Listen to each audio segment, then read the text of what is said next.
Hey there, welcome back to Marketing Matchmaker. I am super excited today. I know I don't have guests on all of the time, but today's guest is some kind of in a different sphere of who I've had on recently. So I'd like to introduce Catherine Smith. She is an e-commerce consultant and founder of Walton Birch, an Atlanta-based consulting firm helping entrepreneurs and small businesses launch and grow their online stores. She's also the co-founder of the Black Lady Business School, an organization that helps lower barriers to success for women and minority entrepreneurs through business education, networking, and access to local experts. Catherine, I'm so excited to have you on. We were having a little bit of conversation before we started recording, and I love your explanation of what an e-commerce consultant does. So let's start there. What does that mean? What's an e-commerce consultant? Sure. So as an e-commerce consultant, I work with small businesses and entrepreneurs to help them launch and grow websites and online stores. And I know that when people hear e-commerce, they're thinking, I don't sell t-shirts or mugs or candles. But my definition of e-commerce is very broad to really any exchange of information on a site. So if it needs to be information needs to be exchanged and it needs to be done securely, I help people with that. So I work with traditional B2C or business to consumer e-commerce. So yes, t-shirts and mugs and candles. But I also work with lawyers and chefs and consultants and coaches and conferences, nonprofit conferences as well. So it's a pretty broad That, definition. Yeah. yeah, it is. And I think it's also clears it up a bit because I do think when people think e-commerce, they do think t-shirts, mugs, candles, a widget that they can sell on their site. Yeah. And reality is it is much broader than that because Mm-hmm. you had said before that it's like it's a portal where people can, process and it's secure. Yes. And I think that's something that a lot of business owners neglect when it comes to their website is their security. Why is Absolutely. security important when it comes to your website? Well, there are bad actors out here that are looking to do nefarious things with that information, so they're just looking for whoever, whatever information is available and kind of floating around out there. And so consumers are more aware of this, and I think that they ever have been, and conscious of this, and they know that it's really difficult to kind of recover from that if it happens from like identity theft or from just theft, if it happens to you. So they're conscious or really aware of what they're doing with their information, who they're sharing their information with. And so as a small business owner, as a small business, like looking legit online is difficult generally. Like I tell people, when people are like, hey, what does an e-commerce consultant do? I say, I help you look legit online. And part of that is letting people know that if you share your information with me, be that your financial information and credit card information for a transaction, or if you share your personal information with me, I'm going to safeguard that. I'm going to keep that protected. I'm not going to sell it around the internet or let randos kind of come through. We take a look at that as well. So I think security is extra important. Consumers are really looking out for that. Businesses are looking out for that as well. So part of looking legit and being legit online is protecting that information. So I want to, when it comes to security, I know one of the things I run into quite often, just me on the internet floating around, is the lack of an SSL certificate. So can you explain what that is and why they need it? Well, okay. So I'm just gonna say I'm a front end web developer. So like I'm not one of those locked away in a matrix room type web developers, but I do understand basically that an SSL or security certificate for a website basically says, hey, this website is legit. Like the domain or the web address, the URL that you're going to matches up with the person that's collecting this information. This connection is secure. Nobody's peeking in on this connection. It's not being diverted to a third party. There's not like a giant loophole in this transaction. Like if you submit information through this connection, it is secure. And that is as technical as I can get with that explanation. That is perfect. I think that's as technical as anybody needs. Okay. Most of the people listening to me don't even know what an SSL certificate Okay. is. Yes. So like this, usually you don't have to buy them separately. Like usually they are included with website hosting. So for people who buy website hosting separately, so if you go to like a GoDaddy or a Namecheap or HostGator, or SiteGround is another popular hosting company, then SSL certificate is something that would be included usually in one of those offerings, but you can buy it separately. If you're on a built-in platform like a Shopify, Wix, Weebly, WordPress, Webflow. I can't, there's so many of them. There's Anyway, a all those are ton. the big ones. If you build a site on those, the SSL is included. Like it usually comes with the platform. So, but a really easy way to check that is when you go to your website, if you look in the little URL bar at the top and you see the little lock, that it is secured with an SSL. Another really easy way to know is if you go to the site and your browser, specifically Chrome, is like, hey, I don't think you want to do this. Like maybe we should go back to safety. Then there's probably not an SSL. And I've run into that. I can't tell you how many times in the past week or so I've run into that as I'm looking for some information. And I'm like, should I reach out to this person and help them get an SSL certificate? Because Yeah. this driving Just like, people hey, away. friend, because the message is alarming. Like, if Google is telling you, hey, I don't think we should do this. Like, you're listening to Google, like you're just like, okay, take it, and the link literally says, "Take me back to safety." Yes, yes, it does. It is, does, and it is alarming. yes. And you obviously do not want that for your own business, right? No, I mean, it's bad enough when you that's go to someone deal else's breaker. business, but Yep, it does make yep. it a deal breaker. At least for me, I mean, I'm not going to I'm hop going onto back to somebody's safety. website. Yeah, I'm like, Yep, I'm going back to safety. because Like, you never know. We've all heard malware and mhm, people stealing your identity and absolutely, all of that kind of stuff. That's the last thing you want to do is um, take that risk. absolutely, So especially now. yeah, especially nowadays. I Mhm. mean, ever, but every day it becomes more and more. I mean, how many people have we seen get hacked? Like Yeah. this company is hacked and this company is hacked, and Yep. the small little guy you can't afford. Absolutely. You can't afford. It's just, it will make or break your business, especially when you're competing with people who have like world-class security. So if you're showing up and in anything about it looks not legit, people are going to just be like, nope, you know what? Never mind. Let's check on Amazon. Absolutely. So how can a solopreneur or small business owner maintain a healthy web relationship with their platform, their online presence, their website? That's a great question. And I think looking at it as a relationship is actually super helpful in this case, because relationships kind of take an effort from both parts. And also, if you're thinking about, especially as a small business, as an entrepreneur or a solopreneur, if you're thinking about your website kind of as an extra employee of your business and not just like a thing, like a widget to your point, Mm-hmm. it's a lot easier to think about the relationship between you and your website. So your website is a quasi living, breathing thing. And if you neglect it, it will die. Like, it cannot help you and serve you in your business if you are not paying attention to it, if you're not feeding it, nurturing it, watering it. And what does that mean? That's a great question. What does that mean? There are a lot of different things that impact your website's kind of ability to show up online. So obviously hosting is one of them. Keep paying your hosting if that's the thing that you need to do. Forever, yes. Yeah. Yeah, forever. And then also from, people know that when you go to Google and you type in things or a search engine of your choice, I'll just say that. When you go to your search engine of choice and type in something, it returns web pages. And the big question for entrepreneurs is like, all right, how do I get my website there? Like they think it's like internet magic. And to some extent it is. And, so if your business is named like XYZ PQQJR, then maybe it's easier to search specifically for you. But if your business is named like the Apple Store, and actually, man, that is a terrible example. Hold on, let me walk that back.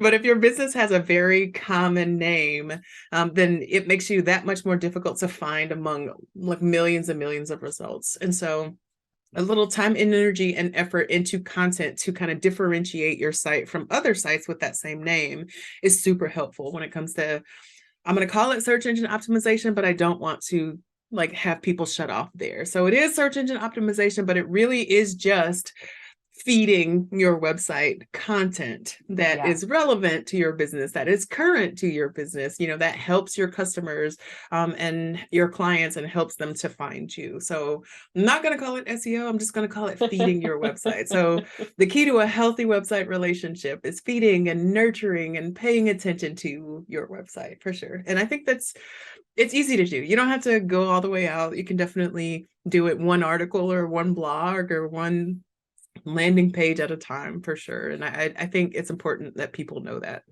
Yeah. I mean, I totally agree with you, because content is how our audiences recognize what we're doing. And quite honestly, if we stop posting content on our website, just like if we stop posting content in social media land, they think we died, right? Yeah. Like they just assume we no longer exist. Yeah. Yeah. So the best way to create relationships is to continue to communicate. And the easiest way to do that is through content on your website. Absolutely. And you get to kind of control that. So a lot of times people wonder, like, do I even need a website, for my business or for my, like, whatever it is? And, I say to them, if you're okay with the internet describing you in the way that whoever wants to describe you, then no, like, don't do anything. Don't have your own online presence. But if it's important for you to describe your brand, to describe yourself and your services and tell your story in a way that's meaningful to you, then you absolutely have to have a platform that you control. So like a platform like a Facebook or an Instagram or a TikTok, like you can post content there, but when those platforms You have go away, no your content control over also it. goes away.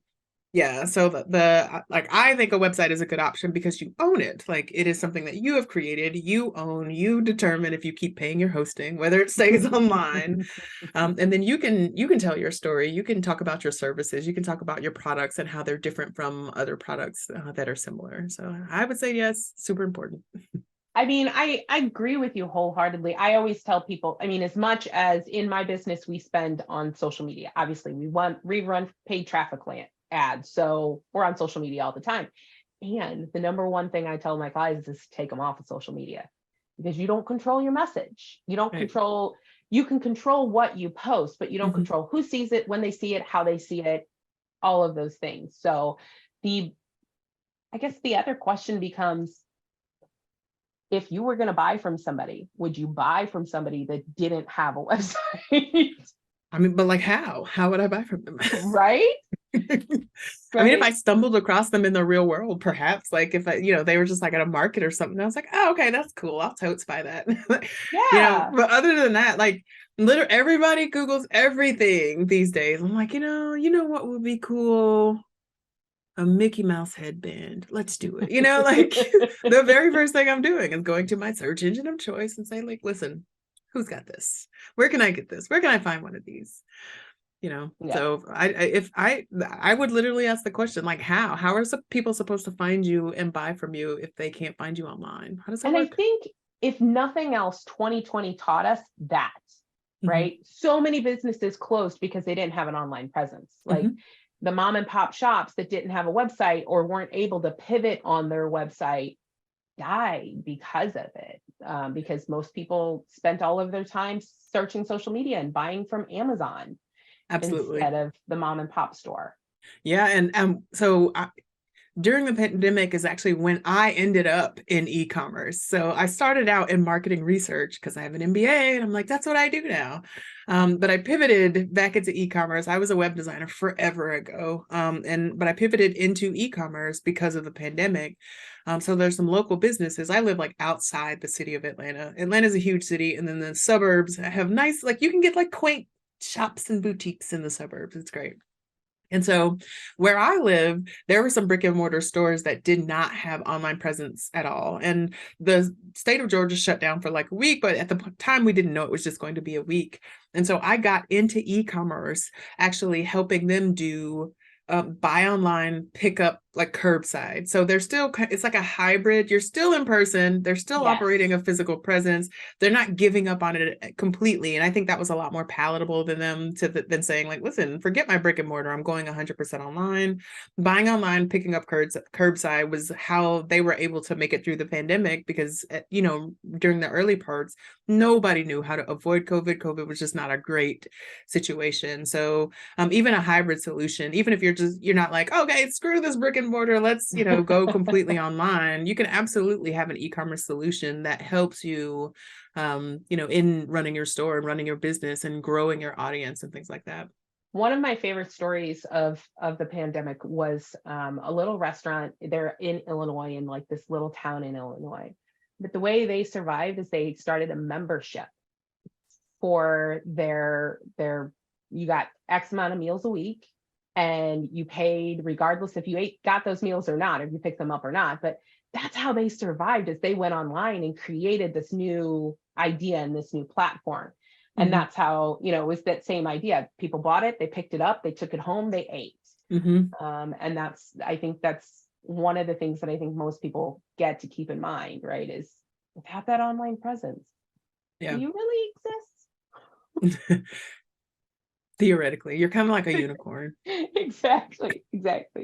So before I get to my marketing question, I wanted to ask you about the Black Lady Business School. Tell me about that. Tell my audience, like, what is that? What does it do? And how do you help people? Sure. So Black Lady Business School was kind of an offshoot of my initial business. I met my co-founder during the pandemic, and we're both marketing consultants, or in the marketing consulting space. She does social media, I do kind of websites and e-commerce. And we were saying like, wow, like marketing is helpful, but marketing is not everything to growing a business and staying in business, especially during a pandemic. And so we really wish that there was something that we could do, something that could be done to help our clients with some of those other things that weren't marketing, to help them kind of grow in their business. And because this was during the pandemic, to stay in business. And so like we kind of toyed around with the idea a little bit. And then Black Lady Business School was born as a way, initially to leverage economies of scale. So during the pandemic, a lot of small businesses had supply chain disruptions. Amazon's buying like 10,000 of everything. So suppliers are like, I'm sorry, we don't have any more toilet paper. Number one, we don't have any more toilet paper. We don't have any more jars or like bottles. We don't have cocoa butter or shea butter, like those raw materials that people needed to make, package, sell their products or services, depending. And so it was like, it initially started as a way to leverage economies of scale to be more effective, as individual businesses during the pandemic. And through that, different people in different industries said, oh, hey, it's not just like I have this product or I have this material or I have this dollar. It was, oh, I have this experience. I can share this experience as well. So Black Lady Business School just kind of grew from there, where somebody says, hey, I've been through this, I can tell you about it. Or, hey, this is my specialty, these are the clients that I work with, I can teach you how to do that or work with you on that. And then there's still an element to leveraging the economies of scale to make things more affordable. So teaching workshops or classes in like a one-to-many format instead of a one-to-one definitely makes things more affordable. But it's just being in a community of people, that you can network with, that you can learn from, and that you can teach and mentor yourself as well, and just to create successful outcomes for everybody. That is awesome. And I know it didn't really have a whole lot to do with your business. However, I do think it's a fabulous platform that you've created. Yeah, it's really cool. It's a cool project. I'm excited about it every day. Yeah. Okay, so my question for you is, what marketing mistake did you make when you were first starting to grow your business? Or what's the biggest one that you see your clients making? Oh, I have an answer for both those. So I'll do mine briefly, just because it's actually related to my client's mistake. Actually, no, I'll just talk about all of them at one time. So not being very specific, and so there are two things: not being specific and not being consistent. And these two things are 100% related. And the mistake that new businesses make is not seeing how those two things are related. So when I started, I was like, I'm a marketing consultant. And we talked about this a little bit beforehand. I started saying like, hey, I'm a marketing consultant. And I actually still use my old business cards because I bought like 1,000 of them and the email hasn't changed, but the information has. So it's still on my old business cards. But I said, like I do all the things, like all the things marketing. I do marketing research. I do data analysis and insights. I do this and then this and it's this and it's this and it's this. And then inevitably I would go to a networking meeting or something and people would be like, oh, okay, so do you do paid ads? And I'm just like, oh, no. Hey, do you do SEO? Also, no. So for a solopreneur, like getting leads and kind of efficiently handling leads is super important to my business. And calling myself a marketing consultant was not very specific. And it meant that I ended up spending a lot of time on not very qualified leads, or I say qualified leads. So like people where the services just didn't match, Right. What they were So it's not looking just for me. and what you Right, offered. exactly. It's not just me, it's them. They're having a conversation with somebody that can't necessarily solve the problems. And I wasn't just gonna like learn paid advertising. Like one does not simply learn paid advertising. So being more specific about what it is that I do offer, and what service, how I can help people has tremendously helped in my business, to the point where I literally, when I say I'm an e-commerce consultant, when I say I do front-end web development plus marketing consulting, super specific. And no, I do not stray outside of that individually. Like I work with other partners to do that. I refer out definitely to other people, things like that. But I know what I do, and that has made it very easy or easier for me to kind of craft an offering and to consistently offer that and like hone the process for that and do it efficiently. So it's super important for growing my business. And I think when people start, they just don't really know that. They're just like, I need to get paid, so I'm just going to do all the things and then we'll figure it out later. And I get it. I completely understand that. And so part of what I do as an e-commerce consultant is like, how can we get you that success? I guess this is more kind of Black Lady Business School than with Walton Birch, because Walton Birch works with people who are trying to sell things, and sometimes that takes time. But for service providers, like other people who are starting out as consultants, Walton Birch works with them to say, okay, like how can we get you to your first client without having to take any and all the jobs? I agree with you. I mean, that's one of the things I think I have a conversation with people getting into our business or any other business that just and that's their biggest struggle. They just want to make money, and in order to do that, they do everything and anything. Problem with doing everything and anything, I have too. I'm not gonna lie, I did it when I first started my business. Yes, I can do that. That was my answer to everything. Absolutely. And I figured it out. And I also didn't get paid well. No, I took on some very time-consuming jobs for like very low pay. Like I was getting paid like $15 an hour, and that was not very helpful because at an effective 40% tax rate, that's nothing. Like that is not a livable wage. Exactly. So the more specific you can get, the higher you can increase your pricing, because your whatever, your website building better than anyone else. And so you can be better compensated for it. Yeah, so. And you can do it more efficiently. I'm not sure how to describe this. So instead of doing one thing today, one thing, thing A today, thing B tomorrow, thing C, and investing in platforms for thing A and thing B and equipment for thing A, thing B, and thing C, like my computer is optimized for making websites. My computer is optimized. I have the licenses that I have are relevant to a front-end web development business and marketing, like those things are all more efficient. So I'm not spending as much money on platforms that I don't need. Like I at one point did transcription. Like I don't need to pay for that anymore.